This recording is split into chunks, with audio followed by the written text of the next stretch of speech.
Hey, so what were you doing last night? I was on an X-Files binge. Oh yeah, X-Files. Love X-Files, man. Yeah, Wait, what's one of your favorite episodes? It was something about a crash. Crash. I think it was crash in the desert or something like that. And I think there was like some alien bodies. Oh wait, are you talking about Yeah. Yep. Roswell. All right, Roswell.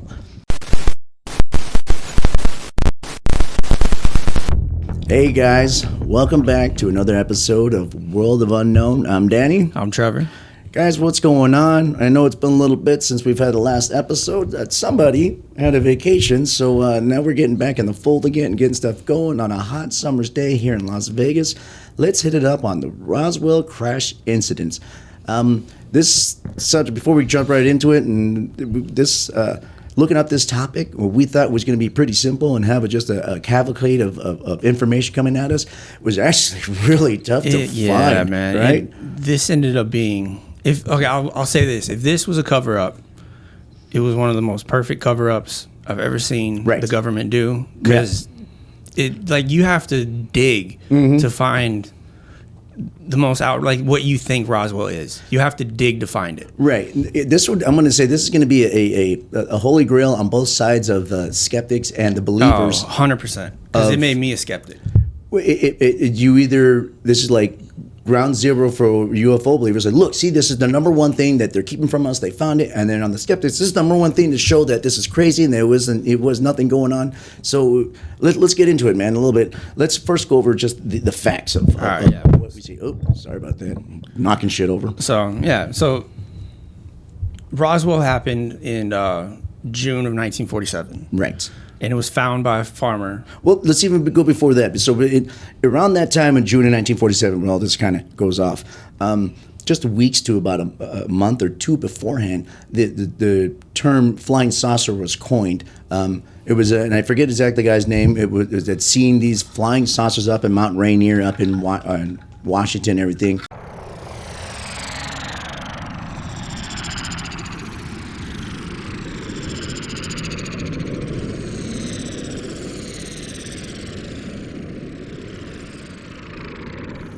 So that term had already been coined. The UFO craze had really begun to catch on from this guy down in Mount Rainier, seeing these flying saucers, and it was all pressed and everything. So the country was kind of UFO crazy at the time. So during this time in mid-June, go ahead, Trevor, sorry. So in mid-June, apparently, and I think I need to I'm saying this, I don't know. I think there might have been a storm around that time, maybe. I heard about the lightning storm the night before and stuff. Yeah. So this farmer named W.W. Bazell. And this is where at?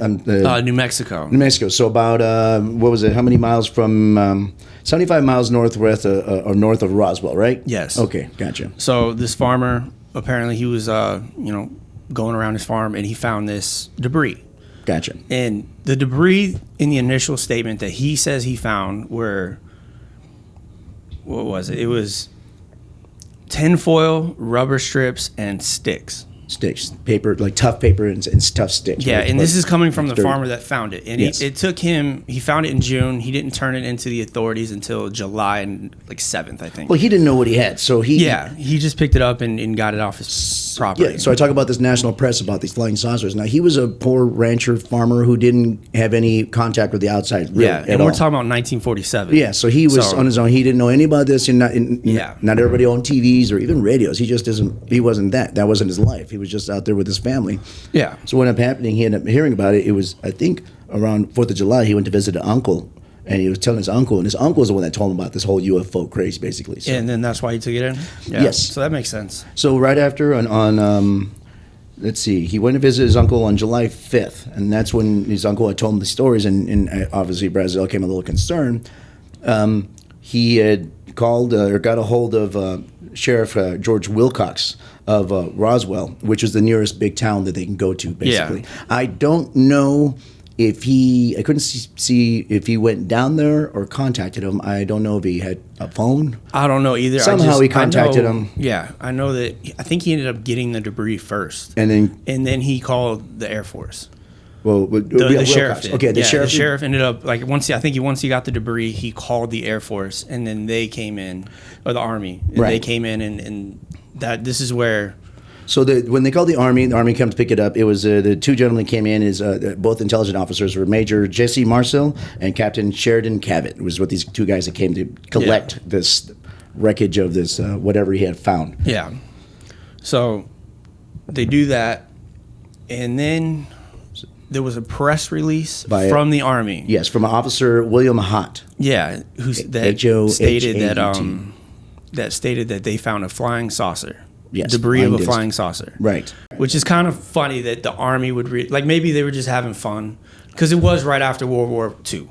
So maybe you just needed a lighthearted thing. I wonder how that was said. I wonder if the guy was like, the Officer William Hott was like talking to whoever in the press, like, I don't know. I mean, it could be like a flying saucer. That's we don't know true. what we found. We have zero idea how he was doing that. Because sometimes editors for newspapers and magazines will take the most fantastical stuff because they're trying to sell papers, right? They want to get that. So they just are like, hey, they said they found a flying saucer, but maybe it's not exactly what he said, And maybe he was just kind of like, well, that's not really what I said. I said it could be, but we don't know what it is. Yeah. And then I think like 2 days later, the Army releases that it was a kite that went down. Army came down and told, I think Ramey, General Ramey came down and like, whoa, wait a minute, go back and tell these guys it's not, it's like a press conference they had. They go, no, this is not.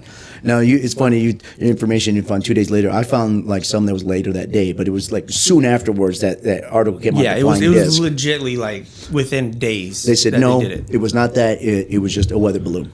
And they said it was, from what they said, it was a box kite made of balsa wood and tinfoil. Right, it's weather balloon. And then that's where you get that famous photo. And in the photo is actually Jesse Marcel, Major, holding up the parts of the kite. They show that old photo that everyone sees. That's Jesse Marcel holding that up to show that. So, okay. So after that,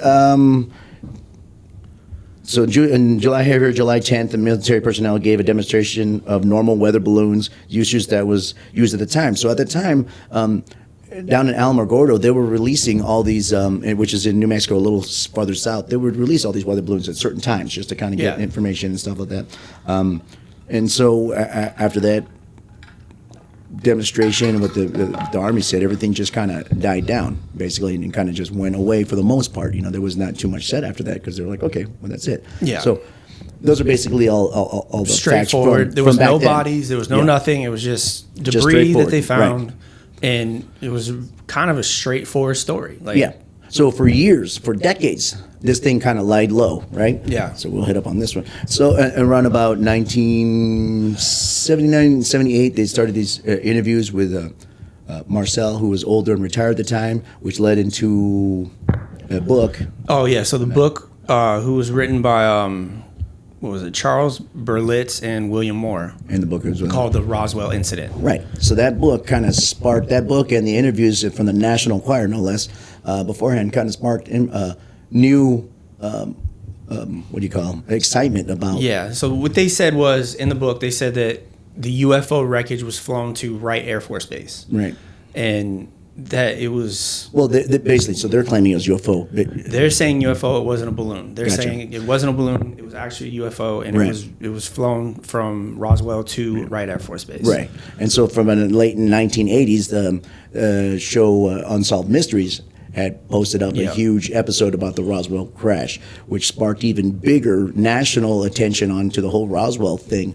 And the heat came up so much that in the military, I think it was Air Force in particular, in 1990, what was that? So in 94, the Air Force comes out and they tell everyone about Project Mogul. They started looking into it because they had so much public heat on them, people asking so much about it. And then it was a Project Mogul. Yeah, so they officially come out and they recognize that it was not a kite. They said, yes, we did. We did say it was a kite, our first statement. Yeah, a weather balloon, basically. Yeah. No, they said kite. Oh, it was a kite at first? And then now, so they said that's so stupid. The original thing was it was just a weather kite that they were messing around with or something. Right. And I think the storm knocked it out of the sky and whatever. Yeah. So in 94, they come out with Project Mogul. Yeah. And Project Mogul says, they officially came out and they said, look, it wasn't a weather kite.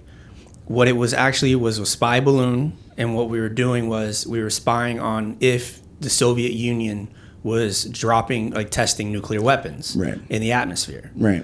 So It was a lie what they said about the weather balloon, weather kite, whatever it was. Like, but it was a classified project, and it was for national security. We didn't want to let go. So what was Project Mogul exactly? So it was these big, huge special weather balloons that go up really high, and they had listening devices on them. They were able to listen if the Soviet Union was testing or firing off any kind of missiles. It would alert them. So they were just by sound, basically, and that's what it was. And so when they were testing those balloons or they were setting them off at that time, I guess that storm had knocked down that weather balloon and whatever, and so that's why they weren't truthful. But what they said, this is why we weren't truthful, because we were trying to protect the identity of this. Yeah, and we're talking about before satellites and all that. So this is Cold War. This makes sense that they had weather balloons in the air that no one knew about, so that they could detect if nuclear, if something was happening. Right. Makes complete sense. Right. But then that's where you start getting to the crazy stuff starts popping off. So let's go back a little bit, a few more years now. Everything kind of died down, and in 1978-79, Stan Friedman, if you guys look him up, he's a big UFOologist. I think he's passed away by now. In fact, I just saw that. Had interviewed, National Enquirer had reran the Roswell incident thing, the National Enquirer. And from there, I guess enough interest that they interviewed Marcel, and then they interviewed him again, and that's where this book started coming out, because the excitement for Roswell started coming out again. So that's when all these extra stories and people started coming out about, I was there. So we'll go over, before we get into that, we'll go over into a couple of other crash sites at that time that were found out to be hoaxes back then. So, and just so you know, out of all this, even when they said Project Mogul, everything, there was never a single body that ever was found, never reported. This is where the stories start. This is where the crazy story starts going, right? So everything we've told you right now is stuff that's been fact-checked. That was listed by the newspaper. Yeah. Everything else from here on is all hearsay and allegedly and all this extra stuff that people were saying happened. We don't know. I mean, a lot of it just seems like money grab stuff to get on stuff. A lot of stuff is, and it's actually, it's kind of sad that some of the stories maybe could have been true, but the way people went at it and the way it was kind of like, looking for gold, and everybody had to get a piece of the pie, basically. Yeah, so I mean, it was, I don't know, man. So even back then, so we got the Aztec crash. Crash test site was back then in 47 or 48. These two con men had called up the Variety magazine, and they talked to this guy, the interviewer, the article writer. His last name is Scully, go figure. And they tricked him, and so he had posted out that there was a crash site that had bodies over there near that area, and it's Aztec is kind of clear in that same area, which turned out to be false. Basically, he was so they already went and debunked that story. Right, exactly. Then we go into the then we have the the crash planes of San Augustine. Okay, from McGrady Barnett. So his story was that he was a governmental archaeologist, which I don't even know. I don't even think that's even backed up, but he was. We found no evidence that he actually worked for. I think I saw someone. There was really no evidence. I mean, of him actually doing that. But he was out there with some students. So that again, no one can ever confirm. Can't find them. Any kind of students at all. And that they had found this wreckage, and they had found bodies, little, small, childlike bodies. And this is right around the same time as the Roswell incident happened. Yeah. So the interesting about these other two crashes is they always get lumped in with the Roswell one, which originally didn't have any bodies. Aztec was fake. Yeah. The same Barnett one, the St. Augustine. It was I don't know. It was just hearsay. It was just Barnett saying that this happened, but no one ever can back up anything about it. Yeah. So he's the one that said they had bodies. All these other stories of crashes. There was also a second crash from Roswell that was supposed to have happened, and that one was supposed to have witnesses and people. When they went there to the second crash, those two Army guys were kind of like, "Oh crap! There's people all over here playing with the wreckage and stuff." So that's when you had other people witnesses, and that's when it comes up to people getting threatened, basically, to be quiet about it. And so people are like, "Why did it wait so long for this to come out?" This is 30 years later. Yeah, this is what. The time frame on this, you go from 47, and then all of a sudden, like in the 80s, early 80s, late 70s, all of a sudden, all these stories start popping off, and but the weird thing was, so the crash, the two other crash sites, right around in the 40s and 50s, what I found was they were testing testing dummies for high altitude balloons and dummies, right? For dummies to see what would happen with that. They also had an injured parachutist that flew in around that area. Yeah. And then they actually had a plane crash where multiple people died and the bodies were burnt up. So they had a lot of air bases here. Like at that time, it wasn't Air Force, but it was like the Army's Air Force. Shooting out from them. They had a lot of, New Mexico, that area, it's kind of like Area 51. It's empty space, so they do a lot of projects there because there's nothing around to either look at what they're doing or to interfere with what they're doing, basically. So a lot of these stories about, we saw the stuff crash down and suddenly these Army guys came out of nowhere to get it. I'm like, well, yeah, because they were following it because that's their stuff that they're using. They're shooting off this. They have to go retrieve what they just did. Experimental balloon or craft or whatever it was, and it falls down and they're already following it. That's why they showed up so quick, So you hear stuff like that, I'm like, okay, that makes sense. This area is remote and there's not too much out there. There's small ranchers and small cities like Roswell out there that, that find this stuff, and I kind of never thought two things about it. No, and the other thing was when people that said they found bodies right around that time, they told them, hey, do you remember the plane crash? Do you remember this? And they go, oh, yeah, I do. And then they kind of go, well, maybe that's what it was instead of, and you could see that they were already jumbling their story. So everyone that said they found bodies kind of were like backing out of that story real quick. Right. So it could have just been, Roswell happened and then a series of crashes happened and everyone just lumped all that into a story because you know how people are. Yeah, it all becomes the same Roswell incidents. Yeah. So talking about the bodies now, and then we start having people who supposedly were contacted about the bodies, who worked on the bodies. They had that story was interesting. Gary Dennis was a supposed mortician in I think it was Roswell, and he said he got contacted by the Army about how to deal with, first of all, if he has any small childlike coffins. And how to deal with how to prepare for small bodies and stuff, and how to preserve them. How to preserve them. It was weird questions. There was another lady, and I didn't get her name, where she supposedly did an autopsy in one of those, and she was told to be quiet. And at the time, it was everybody's. All these men in black supposedly came and told everybody, if you don't be quiet, we'll kill you, we'll kill your family. I heard they were enlisting regular help, like George Wilcox, the original sheriff that turned it in. They enlisted his help, and he was telling people they need to shut your mouth and stuff like that. So all these stories came out about, well, we didn't say anything because we were told that they would kill us and they'd kill our families, and that's why we kept quiet. And now it's 30 years later, like, now you're running your story, we're going to go ahead and tell our story, is what they're saying, basically. But like you said... And they said like a nurse went missing. They took her on a plane flight and she never was seen again. Yes. Like, it's kind of... A lot of times, that's when it comes up, like the original Brancher Brazil that found that stuff. They said that he was taken in custody for a while other people were like, well, that's not true. We saw him walking around town. Yeah. A lot of inconsistencies with his story. Well, afterwards. Yeah, what people said happened. The thing with Brazil was when they said it was a kite, he goes, what I found wasn't a kite. He didn't say there was anything crazy. He just said, what I found was not a kite. Right, was not a kite, right. Which it was true. What we found was, he probably found the balloon. If you believe the Project Mogul, you're like, it was probably a high weather balloon, which probably made a lot sturdier than normal. So he's like, I didn't find no fucking kite, man, or no. It looked space age at that time. Even if it was even they said balloon or no small balloon, but it was a special kind of balloon, which is something. Really, and something that he's never seen. I don't know if you've seen a picture of these big kite or balloon things. They look really weird. They are a kind of space agey, especially back then. Look to them. This was before we even got into space, so we didn't know. Right. This was just experimental stuff. Another story that came out. So after the 80s, all these books started coming out. The main one was the Roswell incident. That's what sparked it. Since everybody started going in, started telling their own stories, started doing interviews, started doing the unsolved mysteries and all this other stuff. Another story that came out, and I forget which book it was, is that the original guys, intelligence officers, Marcel and Cavett, had kept some of the wreckage, whether it be from the first one or from the other one. So supposedly, when they found that wreckage, they transported it to a plane. The plane went to Fort Worth to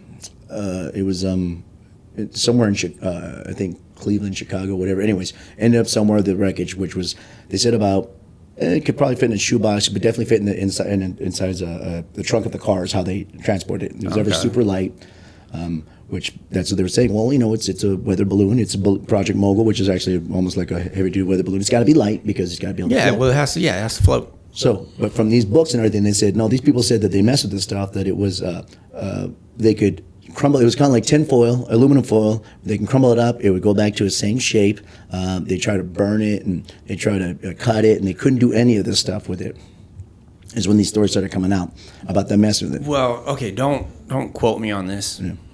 But don't quote us about anything. No. Well, I'm pretty sure there's stuff nowadays that is that same consistency where it's metal, but it can like it won't. You can crumple it up and it just always goes back to that same. Like I'm pretty sure I've seen videos of stuff like that. Yeah, I'm pretty sure. For all we know, that was just some early stages top secret. Yeah. And that was again, it could have been easily from that. And you can't burn Project certain Mogul metals. balloon, right? Yeah, exactly. But for these intelligence officers to keep that, I guess they said they had kept some and they just kept it quiet, and after a while they just they realized they're not supposed to have it. But I'm like, it's kind of weird that they did all this stuff to it. Like they're trying to burn everything. I'm like, why are we trying to burn everything? What is?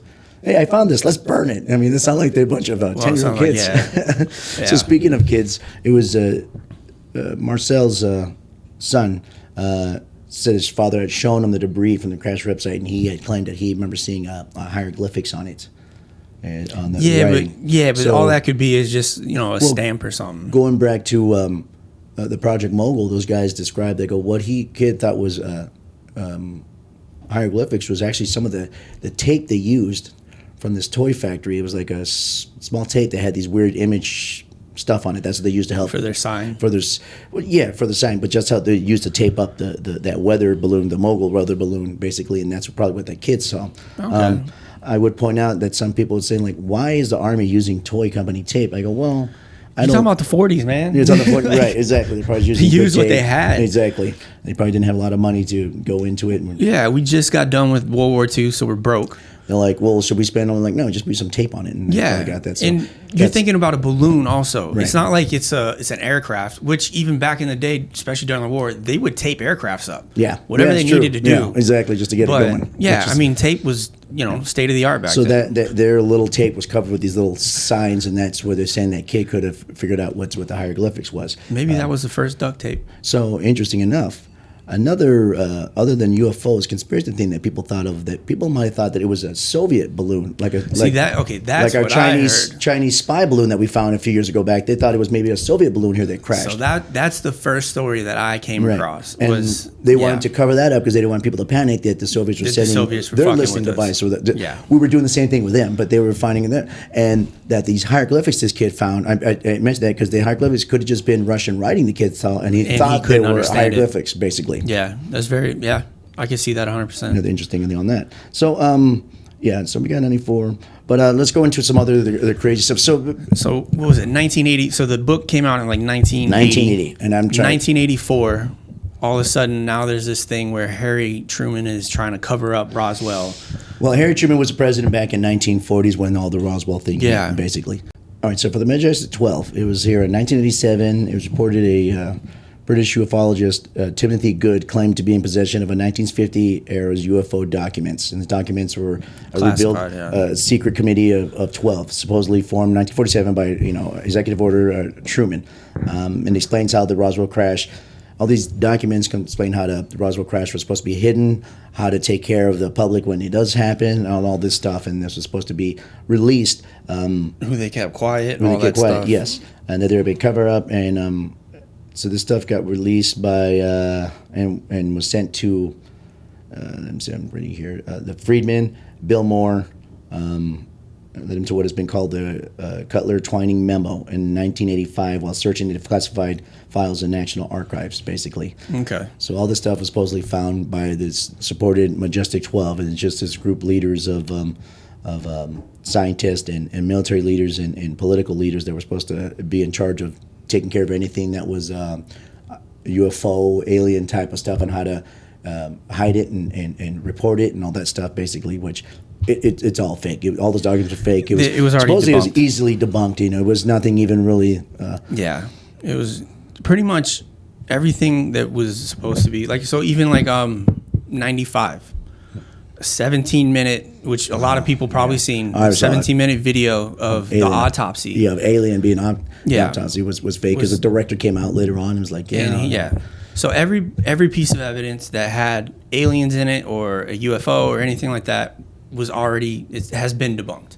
Yes. Which is like the crash sites, the other ones, everything's been debunked on Roswell. All the witnesses that were supposedly in these books and stuff. Can't find them. They can't find them, or their memories, or it's off what they say, basically. Yeah. And then their stories real shaky. A lot of times stories are all shaky, and they keep changing facts and stuff like that. And Like I said, it's also like a money grab. A lot of these guys that they're going after it. Is it just to bolster their business, basically? I mean, which makes sense because you want to bring business in, you know. Right. I mean, to bring business in, is you break up interest in whatever you're trying to sell, basically, you know. So the sad part about Roswell is, well, let's just go. So there's a lot of more stories. I'm sure you guys are like, well, what about this? What about that? You know, there was so much on here, guys. There was just too much, and it really, the very beginning, the first week of us trying, because we did delay this a week. The first week of us trying to look, we couldn't find anything. It was hard to find it. It was all of the facts that we gave you at the very beginning. If you wanted something that was actual factual, we couldn't find it. Right. Like we found what the government said. We didn't find anyone coming out saying that no, this isn't what happened. And looking up Roswell and his aliens, it was hard. And finally, little snippets here and there, and catching a few names. When we look up the names, if you look up Marcel, if you start looking up William Hunt, and that's when those other information started coming. And then, I guess we could have looked into the books, but I wanted to look more into factual stuff, and I thought that would open up more. I didn't want to get more into the book stuff. I mean, because the books have kind of already been debunked. Yeah, and it's just so much, and we want something more easily digestible. We don't have time to sit and read 3 or 4 books, you know. It's and I also wanted to find things that weren't in the books, like something different. Yeah, a little different. You know, right. I wanted to bring that, and I couldn't find it. Right. So all these other stuff in books and stuff they read and everything, like I said, just about all of it's been debunked. So.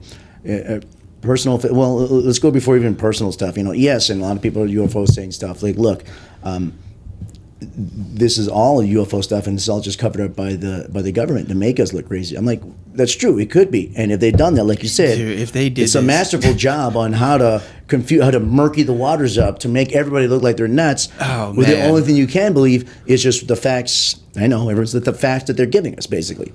But if you look at the onset of this, how this goes on, okay, so. This rancher, Brazil, finds this wreckage, whatever it is, on his land. It almost kind of seems like he thinks nothing about it because, again, that was a little fuzzy. But I've heard about mid-June to late June. He found it in 1947, collects it, and like, this stuff's on my land. Yeah. I got sheep and stuff trying to, feed. I got to get the stuff out of here. Being responsible. Okay, I heard another report where the sheep wouldn't even go in that area. I'm like, see, this is, See, it says everyone starts putting the 2 cents in. So, collects it, doesn't think nothing about it. Keeps it for a couple of weeks. He goes to visit his uncle in Corona, which is not too far from Roswell. We're pretty close to his ranch. And they start talking about, hey, did you hear about the flying, saucer craze and everything? And Brazil's like, it's weird. I found some weird wreckage in my thing. And the uncle's like, really? Oh, you better be careful. It could be that, turn it in enough. I don't know what was said, but it was enough for Brazil to be like, you know what? I better call the sheriff, contact, and tell him that I found something that was crashed on there. Yeah. The only part of the story I'll say, it does seem like if it was a balloon or kite, why would he be putting it to the sheriff unless he heard and people living around there, unless he knew about all these special Army weather balloons that were setting out, and he's like, let's tell somebody. Well, okay, look. Maybe he knew it was something, right? Well, maybe he has something goes, well, this is enough of fancy equipment that it's got to belong to somebody. Yeah. He's thinking maybe it's the Army because they're in this area. Yeah, so, it's like if you live in Vegas, you have Area 51. Yeah. If you go anywhere near Area 51, you're going to see shit flying in the sky. Right. Especially at night. Yeah. You don't know what it is. Right. They're experimenting with stuff. Yeah. So it's kind of like we hear stories, and I'm sure back in the day, there was things going on. I'm sure everyone talked in that town. Yeah. I'm sure they knew everyone at the Air Force Base. But they're probably thinking like, okay, so the uncle tells them flying saucers. We don't know exactly the conversation between the uncle and not Marcel, Brazil. Sorry, I'm trying to get these names. Yeah. The rancher Brazil. So whatever it was that made Brazil be like, okay, you know what? I better call the sheriff, say I found this. Sheriff gets it. Sheriff's probably thinking the same thing. Like, you know what? I'm probably thinking sheriff thinks this could probably be military. I better call them to pick it up. Yeah. So the military comes to pick it up. The 2 the high intelligent officers come pick it up, which they come in, and the only thing that's weird about this story, and I'll give the ufologist, these guys work at the that Roswell Army Air Force Base. So it's RAF, RAAF, the RAF. Yeah, the RAF. Come, they see this stuff. Now we don't know their initial thing, like, okay, we know what this is, or maybe some of these projects are so classified. Some of these guys don't even know, even if they work in the same building, don't know who's doing what. So maybe they didn't recognize it's the Project Mogul thing. They're like, well, this is nothing like our weather balloon, so we better get a hold of this. And that's why maybe the press officer is like, I'm not exactly sure what it is, like we talked about it before. Maybe he didn't say flying saucer. Maybe he's like, it's some kind of UFO at this point. We don't know. And maybe the editor, the writer, or something like, oh, UFO, that's a flying saucer. That's a hot word right now. Hey, man, that's a hot word right now. I'm going to do a flying saucer. I'm sorry, in the 1940s. That's a flying saucer. I'm going to put down right there. So we don't know how it was said to him. Yeah. I'm pretty sure, as an Army officer, I'm almost pretty sure, maybe he's like, we fought a flying saucer. We don't know. There's a bunch of stuff we don't know what happened, so we're suggesting. So I'm trying to think logically. So maybe he goes, look, we found some stuff. We're not sure what it is. It's, technically maybe, again, maybe the writer's like, well, so it's a UFO? And the guy's like, well, unidentified, sure, it's a UFO. We don't know what it is. Yeah. And so the guy flies off, says flying saucer. Or maybe the guy said, it kind of looks like a saucer, almost like those flying saucers lately. Maybe he's just like, hey, it looks like one of those flying saucer things. Jokingly, we don't know. So that gets released out. And it gets huge national attention. Obviously, what I expected at the time, the Army just found a freaking crashed UFO. And within a few hours, whether it be a few hours or days, the general Ramey at that time is going, what the fuck? He goes, goes back, he's like, you wouldn't know. It's not that. Yeah. So he recognized. He goes, okay. He looks at it. He goes, okay, I know what this is. These two guys and these two intelligent officers, Marcel and Cavett, may go like, obviously they don't know exactly what it is. They're like, well, we know what this is. He goes, no, don't worry about what it is. Just tell them it's a weather balloon and drop it at that. Yeah, it was a kite. And at that time, and you're in the Army, if you're in the military, like once a ranking officer tells you something, that's just what it is. You just do it. You don't need to know. You don't need to know. Just tell them what I said. Yeah. And so we're not talking about a whole ship. It wasn't like a whole fucking UFO was in the ground. Just scratches. It was just pieces of something. Right. So you can get away with whatever story you want to get away with. So they said that's why it wasn't that big. They put the truck in the car and it was out. And it was out. And once they released that and obviously, the weather balloon was alive because it had to be. There was national security. They were trying to hide the fact that they had these big, huge, high-altitude weather balloons they were sending over into the Soviet Union. 40 years later. Because it was the beginning of the Cold War. And we were suspecting that the Soviet Union had nuclear weapons. Like, we had just bombed the shit out of Japan. Sorry, not trying to say that funny or anything, but we had just done that. We just had, So we were heightened, like, well, shoot, if we can do that to somebody, and somebody gets that same, that they're going to do it to us.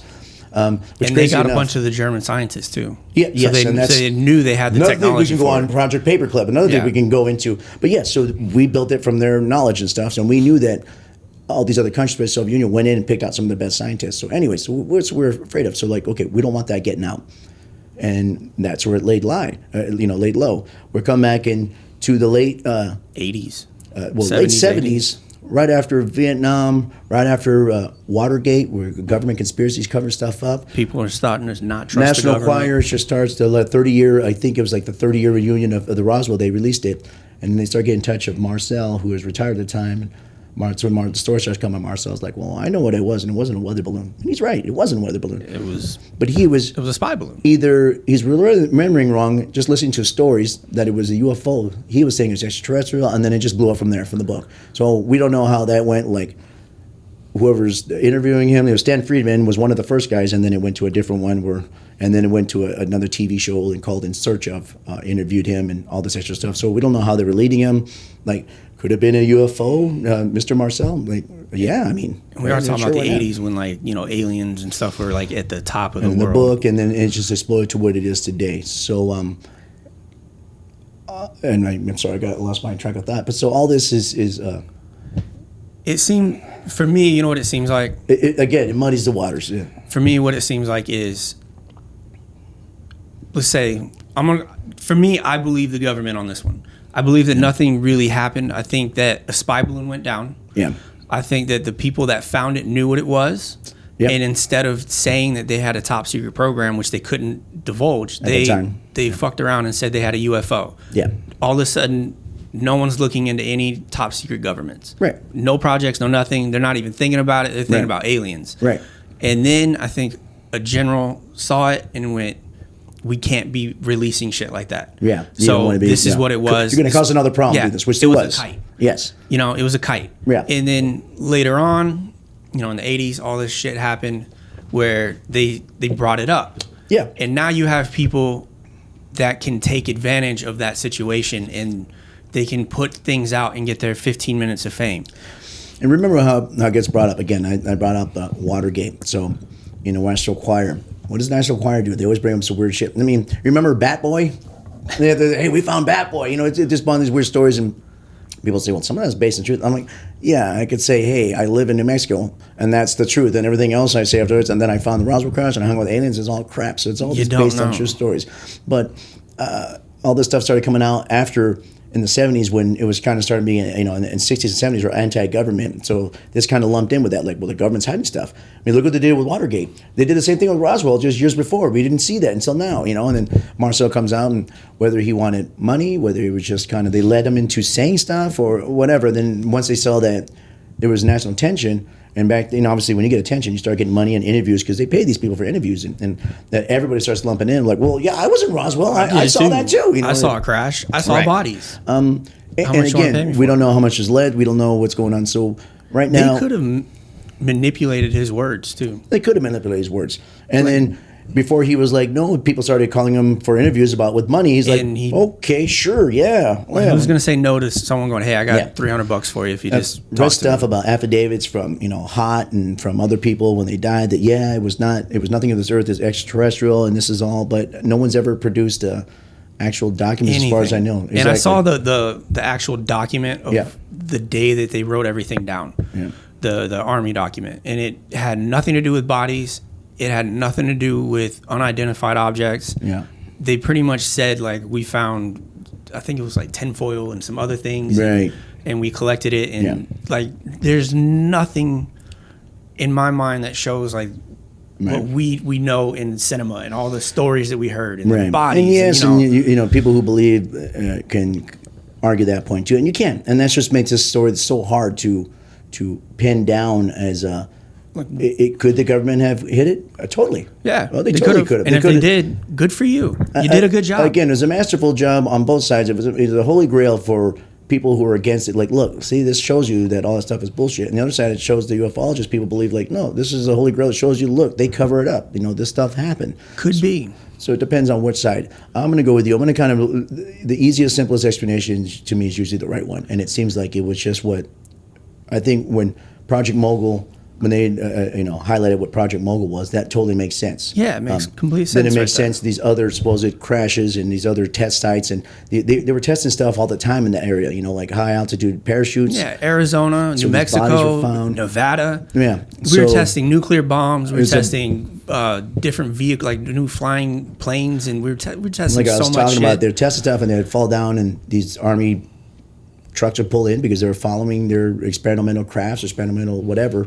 And get it. So this all gets lumped in with the Roswell crash, Roswell incident. All that time, yeah. All that time. So as far as I know, there was only one crashed thing, which was found by that's documented. It's absolutely documented, and turned it in. Everything else. We never heard anything about a second crash, or a third, or whatever. But there was a few other hoaxes around that time. Again, they get lumped in. As far as the Grady Barnett, the archaeologist guy that was out there with students, it was always just his word against everybody else.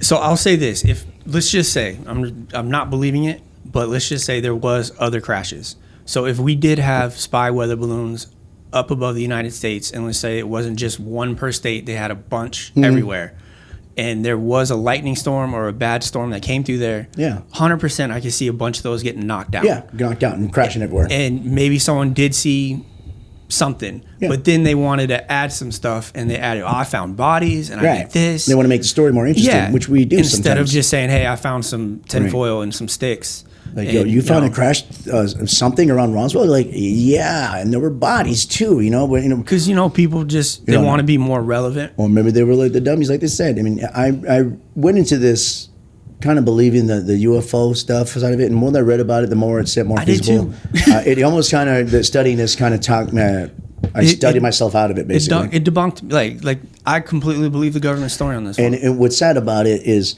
if it was UFO stuff, everybody's money grab and the attention for it ruined it. The whole alien autopsy thing, that was one of the first things that ruined it for me. It's like, come on, dude, we're trying to believe something here, and you get someone doing that. So people are saying, well, that's the government doing it. I'm like, well, if that's the government doing it, bravo, because it fucking worked. It got everybody being like, okay, you guys are fucking nuts.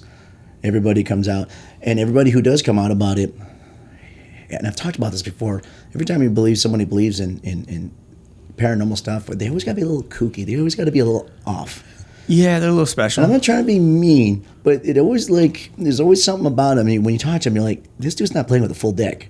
It always kind of, I'm not telling people like, oh, this could be. I'm telling people who are hardcore believers. Like the tinfoil hat people. Yeah, they always seem a little off, like they're a little not there. And that's why you always kind of look at them like, now, is it, they say government people doing that to them? I don't know. I think they're giving the government a little too much credit for doing that to some people. And they say sometimes these people are plants. They make people like, okay, so they're paying people to go out there and act cuckoo and put stuff out? I mean, they could, but it just seems kind of like... No, okay. The government officially released that UFOs exist. Yeah. We have documents from fighter pilots. We have cases from battleships. Remember, UFOs are unidentified flying. Doesn't say they're aliens. Doesn't say it's alien. They just said they don't recognize this. Yeah. And sometimes people get that really confused. Like, it could be from another country. We just don't recognize what kind of vehicle or stuff it is. No idea. Right. It could be from, it might not even be from a country. It might be from a private company that does crazy shit. Also UAP, same thing as unidentified aerial phenomena, they're calling it. Yeah, but the government released it. Like that, they came out. The U.S. government did it. The Soviets did it. Chinese did it. Japanese did it. They all have these UAPs, UFOs, whatever. And they have dedicated parts of their government just for that. Yeah. So why would they have to plant some nut job to come up with some crazy other story when they already have a story that made headline news about flying objects? We have no fucking idea what it is. Right. So I don't think they plant people. Right. Maybe in the 80s when people were a little crazy. Yeah. Well, they had that one guy, Rich. I think his name's Richard Doty. And he came out and supposedly said he was that dude. No, I'm just thinking about it. Doty, We're coming from the 60s and 70s of a lot of acid, mushrooms, psychedelics. Don't laugh because it's true. We know a lot of people are the thing with acid. Yeah. If you do too much of it, you start seeing shit, and it also will melt your brain. Which was Ultra, right? Project Ultra. Oh, MK Ultra. Yeah, where they fed people acid. Yeah. Another episode we could do on MK Ultra. Yeah, but I'm telling you, if you have enough psychedelics in your brains, you might not be all there now. Yeah. And you can see stuff, right? You're gonna start saying some crazy shit, and it was right at the 70s and 80s when all this started happening. Yeah, so exactly. It's not, it's pretty relevant for that. Right. So, in saying that, unfortunately, like I was saying, I think both of us kind of reading into it, kind of started our way out of believing there was anything really happened there. It just sadly looks like it was a money cash grab in the 80s that muddied the waters, 80s, 90s, and everything that people. Unfortunately, and even if there are people who were trying to help, you're not helping at all. When you start putting out fake stuff, you're not helping the situation. You're muddying the waters so much. And it could have been the government doing that. Sure, it could have been. I mean, the original story comes up Marcel, and the government's like, okay, we need to send somebody out there to kind of just a bunch of crazy people out there. Let's hire a bunch of actors, or we can just actually tell people who are a little off, like, hey, this and this and this. Let them go off on their way. This is another thing. You're talking about 1947. Yeah. They could have never released anything and no one would ever know anything about it. Yeah, they had a lot of control about that. So I don't know why even they released something. Right. Yeah. That kind of... Exactly. Maybe it was two guys that didn't know what the hell they were doing and they just kind of fucked up and they had to just clean this up. Right. This could have just gone back to that one article that was put out, the flying saucer one. If that never came out, this would have been nothing at all. We would have never known about Roswell. Nothing. Yeah, never, ever known. So that would be the interesting thing, is finding out exactly... Why the press release. How the interview went, or what the press release was, what William Hott actually said. Maybe the writer took some liberties on what was said and how it was portrayed. Who knows if Hott was just being sarcastic, like, I don't know, we found something, and I don't know, maybe it's one of them flying saucers or something, who knows, saying it just jokingly like, or just sarcastically like, and it just got taken out of... You go, oh, flying saucer, wow, that's hot right now. If I put this on, I'm going to get national attention, and then slaps that on there and stuff, and maybe that's how it came out. Another thing is, we're talking about a small town. What if there was a guy that was aspiring to be a writer, and he knew the people that found this. Yeah. And he goes, man, I could write a story about this, and maybe I can get out of here. Yeah. And we don't know the motives of any of this. All I know is I don't know why the story got released. Mm-hmm. They shouldn't have released it. If it really was Project Mogul, there's no reason. Yeah. But then there's nothing else saying there was I'm sorry, but if I'm thinking UFO from from alien. I'm not thinking of fucking tinfoil Yeah. or anything else. I'm thinking of something that's very sturdy that can withstand space. Right. And that's not going to be some tinfoil and sticks. It's not. Really tough sticks, though. And it's not going to fit. It's not going to fit in a fucking shoebox. No, or a trunk of the car or nothing. Right. Or Yeah. I'm also thinking that someone's not going to be able to crumple up whatever metal in their hand that they built that out of. Yeah, and they go out. Like, have you seen a spaceship that we launched? Like, the metal is no fucking joke. Right. You're It's talking very about sturdy. things that you can hit with a blowtorch Yeah. and it's ice cold to the touch. I would think too, if it's an alien crash, I don't think lightning would be something to bring it down. I think these crashes should be something. But I've that heard would other just- stories though. Yeah. I've heard other stories where they've seen lightning strikes and like then a crash happened after that in other Yeah. countries and stuff.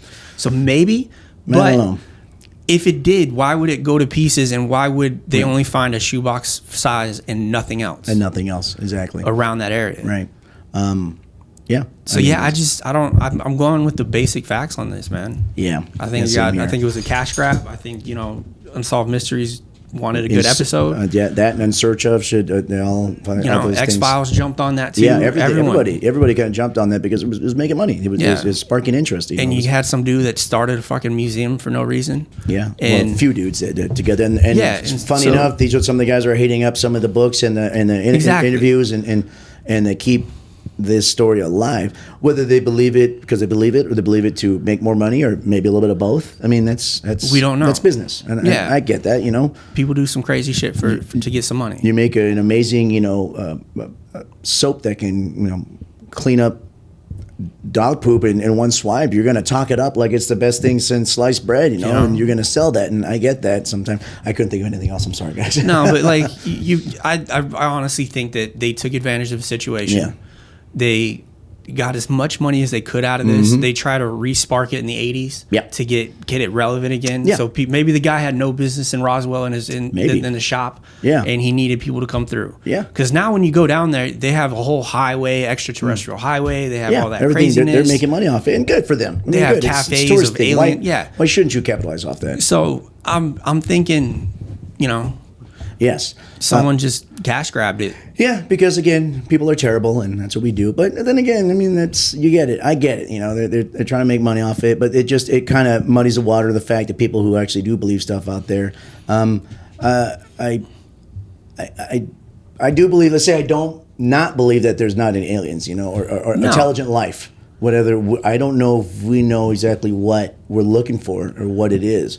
We keep thinking of the Roswell 50s, these little gray aliens. I don't know why we all got Or the stuck Bob on Lazar that. little gray Right. aliens, Well, we got stuck on that idea. It could be something. Maybe we have been seeing them everywhere. We just don't know that we've been looking at them the whole time. We have no fucking clue. Because we're talking about interdimensional beings. We don't know what the And fuck we they look don't. like. I mean, we're 3-dimensional. For all What we if they're know, they could be 4-dimensional? fucking trees out here. We have no They could be fucking the clue. air. Yeah, They we could could be be- in there. Right. you know, They we could be don't the whole know. predator. We have no fucking clue. So, unfortunately, this story of Roswell, which is like I say, the holy grail, the foundation of all the UFO stuff.